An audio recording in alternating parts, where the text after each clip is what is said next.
तुम यहाँ खुश तो हो ना? जी। कोई तकलीफ तो नहीं है तुम्हें? नहीं। गुड। हमें नीता से मिलना है। अभी बुलाती हूँ। नीता, नीता। दादी माँ आ गई, पापा आ गए। विकी, मेरे बच्चे, मेरे लाल।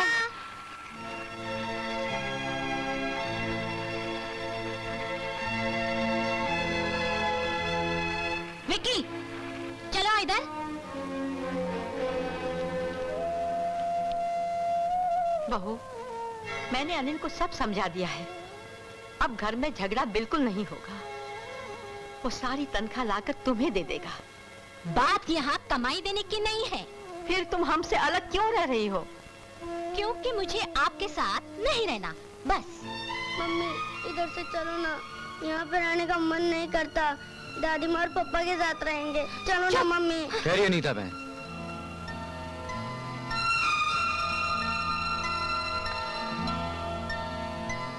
इसे अपने दिल की गहराई से समझने की कोशिश कीजिएगा। अनिल इनका बेटा जैसे कि विकी आपका बेटा है। अगर विकी बड़ा होकर अपने घर में एक बहू लाता है और बहू से कहे कि विकी, मैं इस घर में एक ही शर्त पर रह सकती कि तुम अपनी मां को इस घर से बाहर निकाल दो, उस वक्त तुम्हारे दिल पर क्या बीतेगी? बहन, भगवान का बनाया हुआ संसार एक ऐसा बाजार है जहां इंसान का किया हुआ हिसाब उसे यहीं चुकता करके जाना पड़ता है। क्या कल तुम अपने बेटे का दुख बर्दाश्त कर सकोगी? अपने आने वाली बहू के जुल्म सह सकोगी? अपने खून से जुदा होकर खुश रह सकोगी? बोलो, जवाब दो। बस भाई साहब, बस मुझे माफ कर दीजिए। आज आपने मेरी आंखें खोल दी, आने वाले तूफान से मुझे बचा लिया। मुझे माफ कर दीजिए भाई साहब, मुझे माफ कर दीजिए। नीता, ये तुम क्या करने जा रही हो? इनकी जज्बाती बातों में आकर तुम अपना अधिकार, अपना अभिमान, अपना सम्मान सब कुछ गवा बैठोगी। 1000 मर्तबा सोचकर ऐसा फैसला करना। मैंने फैसला कर लिया है सीमा जी। भाई साहब ने मेरा झूठा अभिमान तोड़ दिया। भूल मेरी थी, मैंने माँ समान सास का अपमान किया है। भगवान मुझे कभी माफ नहीं करेगा। माँ जी, माँ जी, मुझे माफ कर दीजिए। पापा, रो मत बेटी, रो मत। चलो माँ, चलो बेटे, घर चलो। नमस्कार श्रीमती जी। सुनो, हाँ तुम। जी फरमाइए। तुम काम क्या करते हो और रहते कहाँ हो? जी मैं काम यही करता हूं कि सुबह शाम काम की तलाश करता हूं, और रही रहने की बात, मेरा आता पता ठिकाना इस कार्ड पर लिखा है। आदमी काफी काबिल लगते हो। तुम इधर उधर नौकरी की तलाश में भटकने के बजाय यहाँ हमारे साथ महिला आश्रम में काम करना पसंद करोगे? जरूर करूंगा।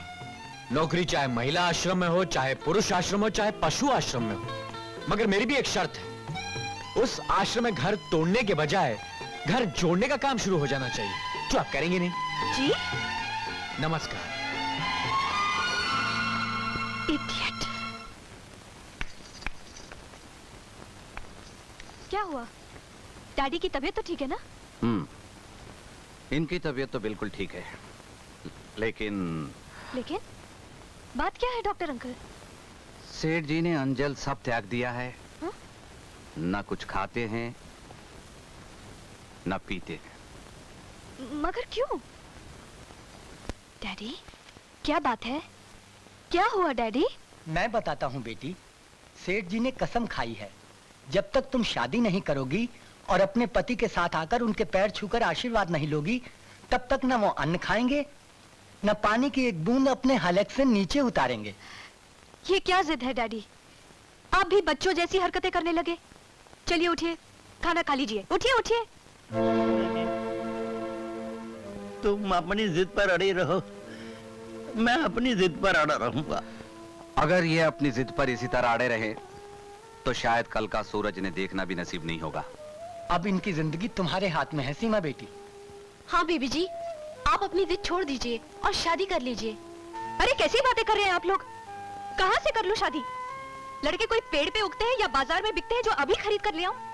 तो फिर ठीक है, मुझे मेरे हाल पर छोड़ दो। जब मैं मर जाऊंगा तो नौकर तुम्हें इत्तला कर देंगे। तुम अपने महिला आश्रम के उद्धार में लगी रहो, मुझे मरने दो। ठीक है डैडी, ठीक है। आप जीते, मैं हारी। मुझे आपकी शर्त मंजूर है। मैं शादी करने के लिए तैयार हूँ, मगर लड़का मैं खुद ढूंढूंगी। चंदा जी, डैडी को खाना खिलाओ। अभी लाई बेबी जी। अरे वो मारा पापड़ वाले को। अरे मुनीम, आज क्यों रहा है? मेरे पेट में चूहे कूद रहे हैं, जल्दी से खाना ला, नहीं तो चूहे तुम्हें खा जाएंगे। ला ला ला, जल्दी जल्दी। अच्छा सेठ जी, अब मैं चलता हूँ। Doctor, thank you very much. कैसी एक्टिंग की है? कमाल की एक्टिंग की है। दिलीप कुमार ऐसी कर सकता बिल्कुल है? नहीं कर सकता। अगर करेगा तो भूखा मर जाएगा। इस वक्त तो मैं भूखा मर रहा हूँ। ला ला ला।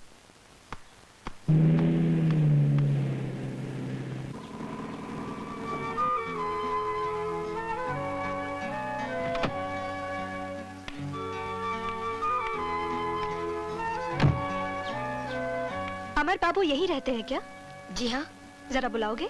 जी अभी बुलाता हूँ।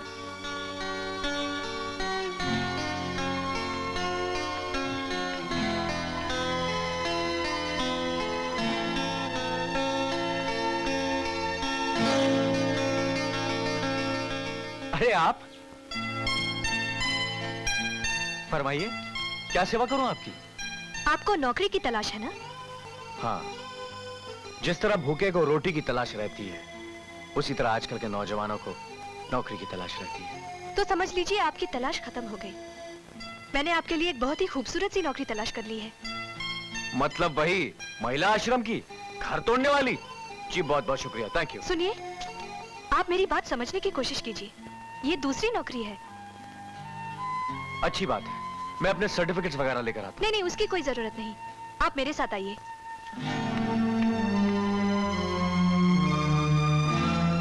आइए ना। सबसे पहली शर्त मिस्टर अमर कुमार, सीमा देवी के साथ आपकी शादी जाली है, यानी कि झूठी शादी होगी। असलियत में आप सीमा देवी की मुलाजमत करेंगे और इस मुलाजमत के इवज में आपको हर महीने 2000 रुपया तनख्वाह मिलेगी। ठीक है? ठीक है। शर्त नंबर 2, दुनिया वालों के सामने, समाज में अमर कुमार को सीमा देवी से हस्बैंड जैसा व्यवहार करना होगा, लेकिन अकेले में अमर कुमार सीमा देवी के सिर्फ मुलाजम होंगे, इससे ज्यादा कुछ नहीं। जी, ये बात तो मंजूर है, मगर एक सवाल मैं भी पूछना चाहता हूं वकील साहब, जवाब दीजिएगा। पूछिए।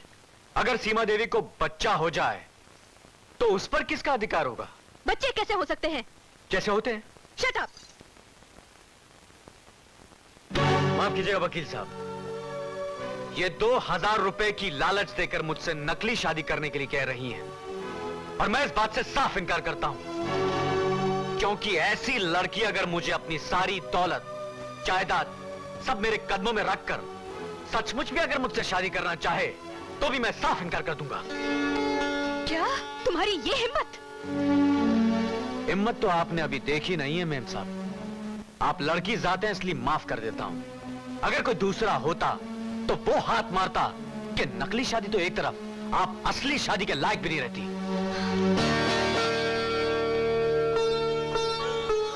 डैडी? मिस्टर अमर कुमार, मेरा नाम करमचंद है, मैं सीमा का बाप हूं। नमस्कार। नमस्ते। मुझे तुम्हारी साफ गोई और करख्त जवाब सुनकर बहुत मजा आया। साफ साफ बात करने की मेरी आदत है हुजूर, मगर तकलीफ तो यह है कि जमाना इस आदत की दाद तो देता है मगर नौकरी नहीं देता, बल्कि जज्बात को ठेस पहुंचाकर, मेरी गरीबी का मजाक उड़ाकर, मुझे पैसे का लालच देकर मुझसे गलत काम करवाने की तमन्ना रखता है, और मैं ऐसी हजारों नौकरियों को ठोकर मारता हूं। अमर बेटे, कौन कहता है कि तुम्हारी आदत की कदर करने वाला इस दुनिया में कोई नहीं? मैं हूं ना। आज से मैं तुम्हें अपने ऑफिस में मैनेजर की नौकरी देता हूं। जी? यस। डैडी, डैडी आप धोखा खाएंगे, आप इन्हें पहचानते नहीं। आदमी की पहचान मुझे तुमसे ज्यादा है बेटे। तुम्हें तो इतना भी मालूम नहीं है कि सोने और पीतल में फर्क क्या होता है। पीतल से बनते हैं बर्तन और सोने से जेवर। तुमने सोने को पीतल समझ लिया। आओ बेटे।